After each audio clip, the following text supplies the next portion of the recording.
Welcome to Family and Feast channel. My name is Janet and this is Chloe again. Chloe is our taste tester. Remember all the ingredients and measurements, it will be listed down below in the description box. Don't forget to like, comment, and subscribe. Hi everyone, in today's video we will be making some bara. Now here are the ingredients you will need to put this recipe together. I have some all-purpose flour and this is the 5 Rose brand. I have here some spinach and this is the Savoy spinach. I have here my split peas powder, green seasoning, and my warm water.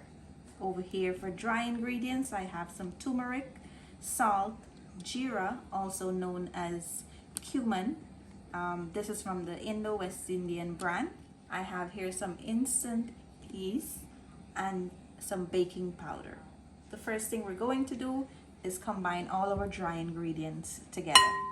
I'm adding in my split peas powder, turmeric,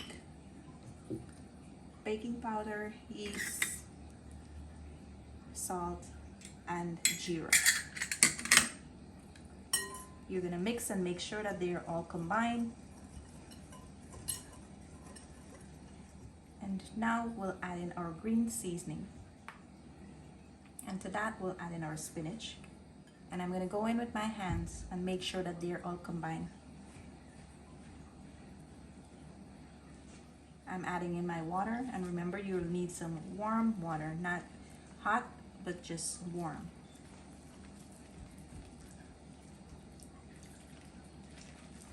Depending on the flour you're using, you might need a little bit more than I'm using, or a little bit less. So guys, once you are positive that all your ingredients are evenly distributed and the entire batch of your dough has the same texture, you're gonna scrape your bowl down on the side, and we're placing this to rest until the dough or the batter double in size, which will take at least an hour to an hour and a half depending on your temperature in your kitchen.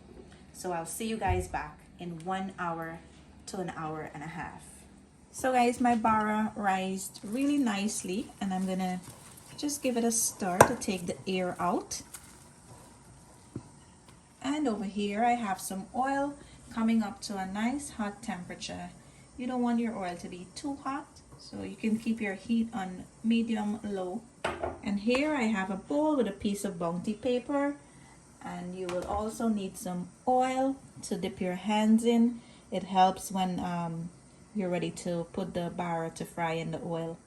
I like to use the oil because the water tends to drop in the oil and just pitch and burn you.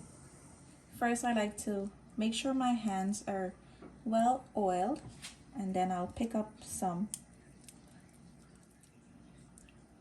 and I usually poke a hole here in the middle, and I allow it to stretch out a little bit, and then I'll place it in the oil. Again, I'm going to poke a hole here in the middle,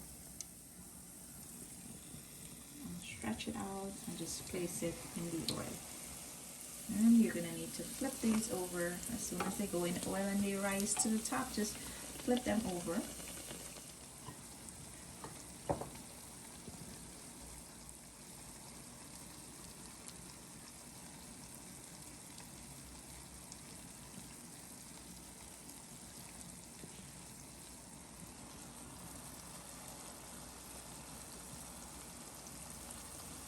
You want to fry them until they have a light golden brown color. Now once you have them at this light golden brown color here, you can take them out now. So I'll just take these two out here while the others get a little bit more brown. So here you have it guys, the first set. We will continue frying the rest, and then we'll show you guys the end result. So guys, here's the final result of our bara. Today we will be having our bara with some mango sour. We hope you enjoy this recipe. Thank you for watching. We'll see you in our next video.